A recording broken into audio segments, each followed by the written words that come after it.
एक छोटे से गांव में गोपाल नाम का एक गरीब आदमी अपनी पत्नी गौरी और बेटे चिंटू के साथ रहता था।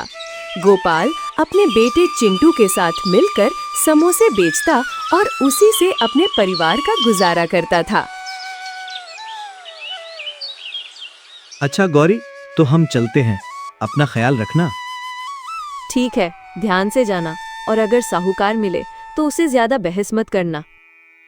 हाँ गौरी, मैं इस बात का ध्यान रखूंगा। इसके बाद दोनों बाप बेटे समोसे का ठेला लेकर चौराहे की ओर चल देते हैं। वहां पहुंचकर गोपाल अपना काम शुरू कर देता है। बस थोड़ी और मेहनत, फिर शायद आज की कमाई से गुजारा हो जाए। हे भगवान, आज का दिन अच्छा जाए। तभी गोपाल के बेटे चिंटू की नजर सामने से आ रहे साहूकार पर पड़ती है। चिंटू उसे देखकर घबरा जाता है। बाबा बाबा, मालिक आ रहे हैं, गली के साहूकार। गोपाल की आंखों में चिंता उतर आती है। तभी एक मोटे पेट वाला आदमी भारी मूछें और चमचमाते सोने के चेन पहनकर आता है। ये है गली का साहूकार सेठ धनपाल। ओ गोपाल, फिर से यही गली में ठेला लगा दिया। कितनी बार कहा कि ये जगह मेरी है, किराया देगा या ठेला उठवाऊं? मालिक, मैं कहाँ जाऊं? मेरे पास कुछ भी नहीं है, बस यही ठेला है जिससे मैं अपने बच्चों का पेट पालता हूँ। ये गरीबी की कहानी मुझे मत सुना, पैसे ला वरना ठेला हटवा दूंगा। गोपाल के चेहरे पर दुख और बेबसी साफ झलक रही थी। चिंटू को गुस्सा आ रहा था, लेकिन वो चुप था। बाबा, हम हमेशा इनके ताने सुनते रहेंगे क्या? क्या करे बेटा, मेहनत के बावजूद भी कभी-कभी परिस्थिति इंसान को झुका देती है। सेठ धनपाल ठेले की ओर बढ़ता है और एक समोसा उठाकर बिना पैसे दिए खाने लगता है। अरे वाह, स्वाद तो बढ़िया है, पर तेरी किस्मत खराब है गोपाल। देखता हूँ कितने दिन चलता है तेरा धंधा। वो ठहाका लगाते हुए चला जाता है। गोपाल और चिंटू उसे जाते हुए देखते रहते हैं। बाबा, हम इनको जवाब देंगे एक दिन। हम इतनी तरक्की करेंगे कि यही लोग हमसे उधार मांगेंगे। गोपाल चिंटू की तरफ देखता है। उसकी आंखों में कहीं एक उम्मीद की किरण चमक उठती है। इसके बाद शाम को दोनों बाप बेटे ठेला लेकर घर की ओर चल देते हैं। रात का समय, गोपाल का छोटा सा मिट्टी का घर कोने में एक टूटी हुई चौकी पड़ी थी, जिस पर गोपाल की पत्नी गौरी बैठकर खाना बना रही थी। चिंटू भी पास में ही बैठा था। गोपाल थके हुए चेहरे के साथ गौरी की ओर देखता है। गोपाल, क्या आज भी साहूकार आया था? हाँ गौरी, वो फिर से धमकी देकर गया है। कह रहा था कि जगह का किराया दे वरना ठेला हटवा दूंगा। गौरी, साहूकार इतना किराया मांग रहा है कि यदि हम उसे किराया देने लगे तो हमारे कुछ नहीं बचेगा। यह सुनकर गौरी की आंखों में आंसू आ जाते हैं। वो चूल्हे से रोटी निकालकर गोपाल की ओर बढ़ाती हैं। दिन भर मेहनत करते हो, लो 2 रोटी तो चैन से खा लो। गौरी, कब तक ऐसे चलेगा? कभी कभी लगता है कि किस्मत मेरे साथ मजाक कर रही है। चिंटू, जो चुपचाप बैठा सुन रहा था, अचानक बोल पड़ता है। बाबा, हम किस्मत से नहीं, अपनी मेहनत से जीतेंगे। एक दिन हमारा नाम होगा और ये साहूकार खुद हमारे पास आएगा। गोपाल चिंटू की ओर देखता है। उसके आत्मविश्वास से भरे शब्द सुनकर उसकी आंखों में हल्की सी चमक आ जाती है। हाँ, तू सच कह रहा है बेटा। और हाँ बाबा, अगर समोसे इतने स्वादिष्ट हैं तो हमें डरने की जरूरत नहीं। हमें और अच्छा बनाना होगा और ज्यादा लोगों तक पहुंचाना होगा।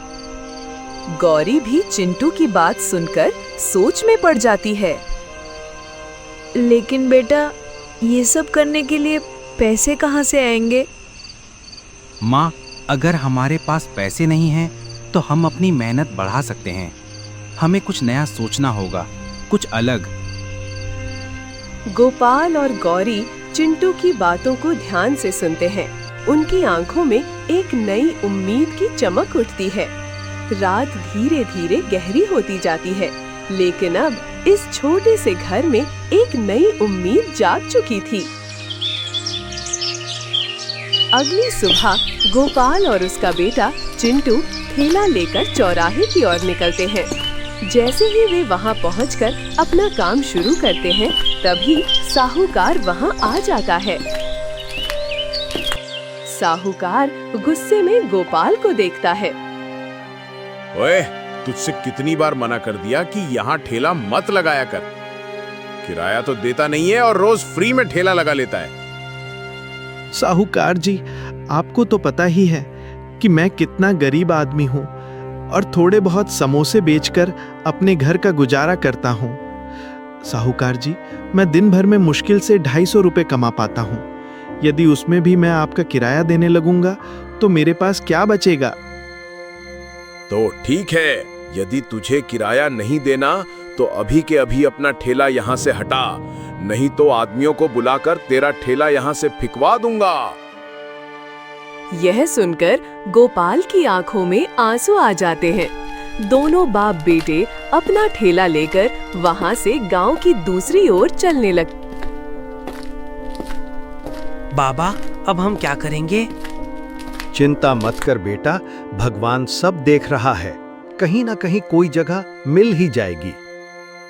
चलते चलते तभी गोपाल की नजर गांव के एक और चौराहे पर पड़ती है, जहां ज्यादा भीड़-भाड़ तो नहीं थी, पर ये जगह उसके लिए सुरक्षित थी। इसके बाद गोपाल अपना ठेला सड़क के पास पेड़ के नीचे लगा लेता है। चौराहे पर गोपाल का समोसे का ठेला लगा था। हल्की ठंड थी, लेकिन समोसे की गरम-गरम खुशबू हवा में घुल रही थी। गोपाल ताजे समोसे निकाल रहा था और चिंटू ध्यान से ग्राहकों को देख रहा था। कुछ लोग समोसे खरीद रहे थे, लेकिन बिक्री ज्यादा नहीं हो रही थी। चिंटू बेचैनी से इधर-उधर देख रहा था। तभी एक अमीर आदमी अपनी बड़ी चमचमाती कार से उतरता है। उसकी आंखों में घमंड झलक रहा था। ये था अजय प्रताप, पास के होटल का मालिक। वो इधर-उधर देखता है और अपनी घड़ी पर नजर डालता है। ओ समोसे वाले, इधर आ। जी मालिक, कहिए। सुन, आज मेरे होटल में शेफ नहीं आया और कुछ मेहमान आ गए हैं। समोसे बेचते हो ना? मुझे 50 समोसे अभी चाहिए। गोपाल और चिंटू हैरान रह जाते हैं। ये पहला मौका था जब किसी बड़े आदमी ने उनसे इतनी बड़ी समोसे की ऑर्डर मांगी थी। जी मालिक, अभी देता हूँ गरम-गरम समोसे। सुनो, याद रखना, अगर समोसे अच्छे नहीं हुए तो एक भी पैसा नहीं दूंगा। गोपाल जल्दी-जल्दी समोसे तलने लगता है। चिंटू उसकी मदद करता है। जल्दी ही वे दोनों मिलकर समोसे तैयार कर देते हैं। अजय प्रताप समोसे का पहला निवाला लेता है। वाह, समोसे तो बहुत स्वादिष्ट हैं। सुनो, तुम इसी प्रकार रोज मुझे समोसे देते रहना। इसके बाद वो गोपाल को पैसे देकर वहां से चला जाता है। ये देखकर गोपाल का चेहरा खुशी से खिल उठता है। बाबा, लगता है भगवान ने हमारी सुन ली। हाँ, और अगर हमने सही से काम किया तो शायद ये मौका हमारी जिंदगी बदल सकता है।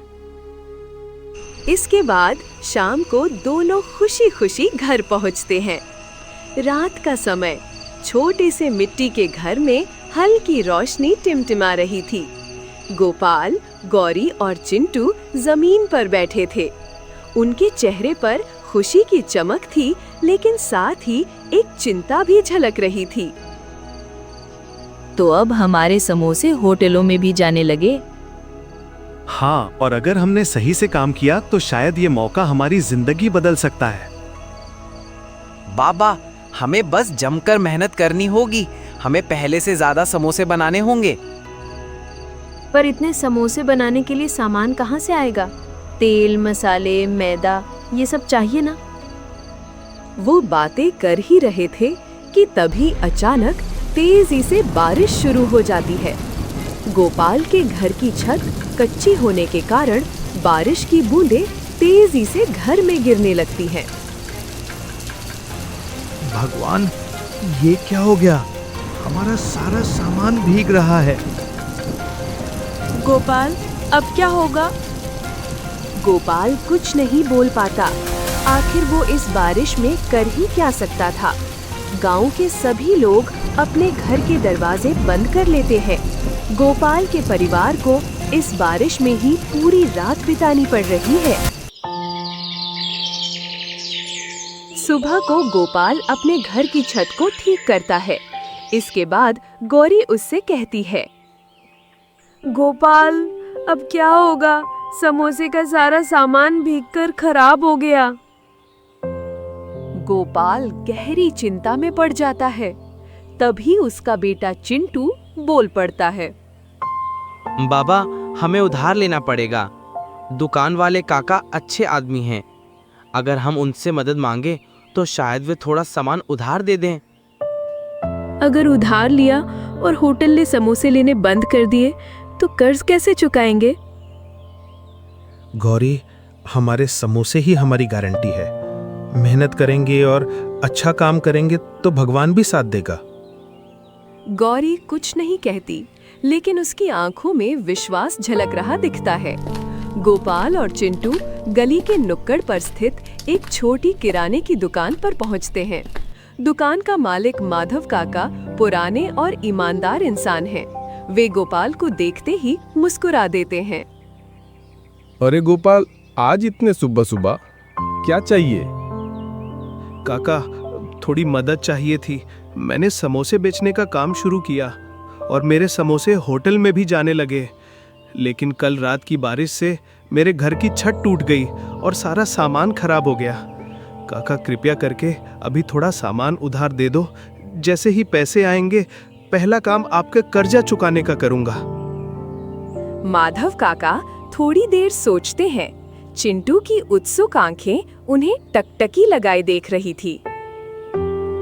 गोपाल, तू ईमानदार आदमी है और मेहनत से डरता नहीं।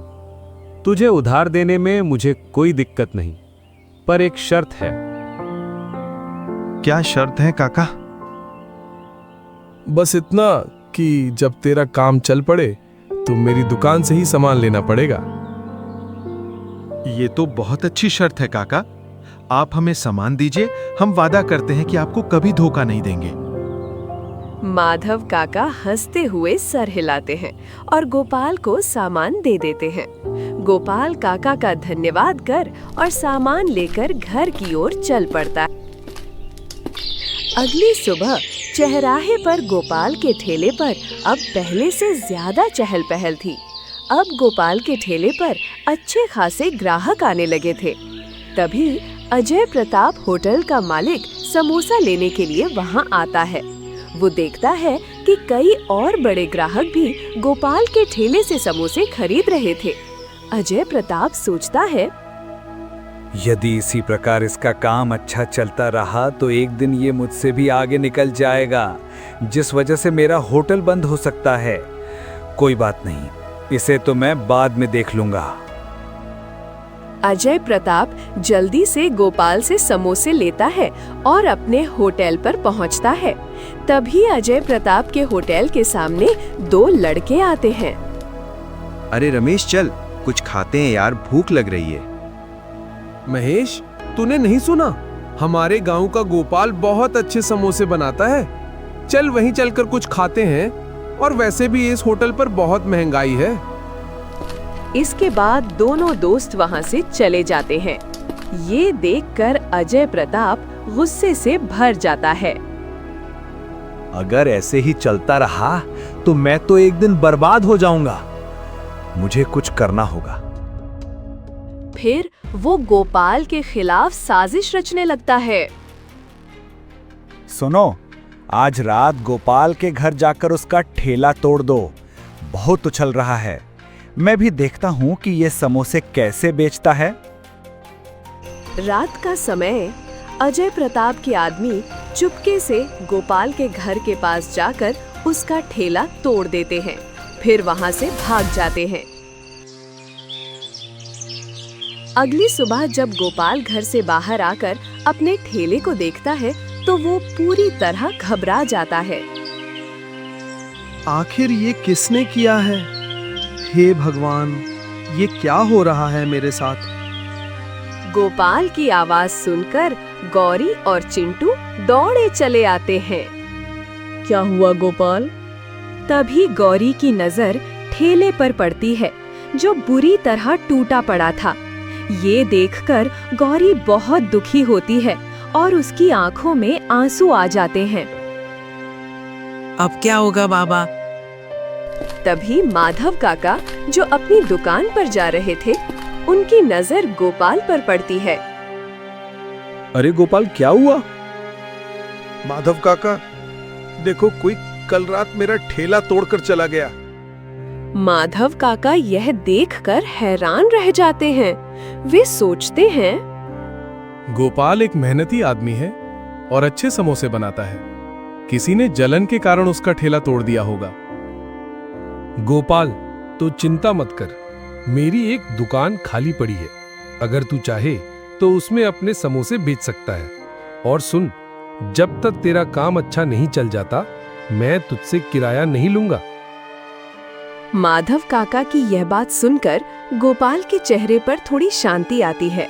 वो कहता है, काका, आपका बहुत बहुत धन्यवाद जो आपने मुझ गरीब को सहारा दिया।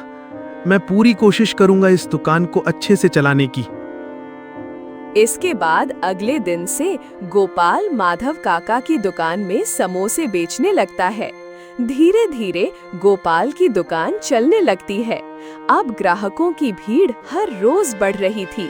गोपाल और चिंटू मिलकर खूब मेहनत कर रहे थे। गोपाल भैया, आज तो समोसे और भी बढ़िया लग रहे हैं। अब हमें होटल जाने की जरूरत ही नहीं, यहाँ के समोसे ही सबसे बढ़िया है। गोपाल और चिंटू गर्व से मुस्कुरा उठते हैं। तभी एक लड़का गोपाल की दुकान पर आता है। नमस्ते काका, मैं बबलू हूँ। आपके समोसे के बारे में बहुत सुना था, आज खाने आया हूँ। गोपाल मुस्कुराकर प्लेट में समोसे रखता है। बबलू पहला निवाला लेता है और उसकी आंखें चमक उठती हैं। अरे वाह, ये समोसे तो सच में लाजवाब है काका। मैं एक रेस्टोरेंट चेन में काम करता हूँ और हम अपने मेन्यू में आपके समोसे जोड़ना चाहते हैं। ये सुनकर शामू बहुत खुश होता है और कुछ समोसे बबलू को दे देता है। बबलू समोसे लेकर रेस्टोरेंट में पहुंचता है। मालिक, ये समोसे खाकर देखिए। रेस्टोरेंट का मालिक गुप्ता समोसे खाकर देखता है। वाह, ये समोसे तो लाजवाब हैं। कहाँ से लाए? साहब, ये समोसे हमारे गांव के गोपाल की दुकान के हैं। अच्छा, तो ठीक है। उससे कहना कि हमें रोज ऐसे ही स्वादिष्ट समोसे चाहिए। अगर ऐसे समोसे हमारे ग्राहक खाएंगे तो हमारा रेस्टोरेंट और अच्छा चलेगा। इसके बाद बबलू जल्दी से गोपाल की दुकान पर पहुंचता है और वहां पहुंचकर सारी बात गोपाल को बता देता है। गोपाल और चिंटू एक दूसरे की ओर आश्चर्य से देखते हैं। ये उनके लिए एक और बड़ा मौका था। बाबा, अब हमारे समोसे पूरे शहर में बिकेंगे। लेकिन बेटा, इतना बड़ा ऑर्डर पूरा करना आसान नहीं होगा। आप मेहनती हैं काका, और आपकी मेहनत ही आपको आगे बढ़ाएगी। हम आपको हर संभव मदद देंगे। ये बोलकर बबलू चला जाता है। तभी वहाँ साहूकार धनपाल आता है। क्या बात है गोपाल, आजकल तो बड़ा बिजनेस कर रहा है। हाँ मालिक, भगवान की कृपा से सब ठीक चल रहा है। पर एक बात याद रखना, गरीब चाहे जितना ऊपर चला जाए, उसकी औकात वहीं रहती है। चिंटू को गुस्सा आ जाता है, लेकिन गोपाल उसे इशारे से चुप कराता है।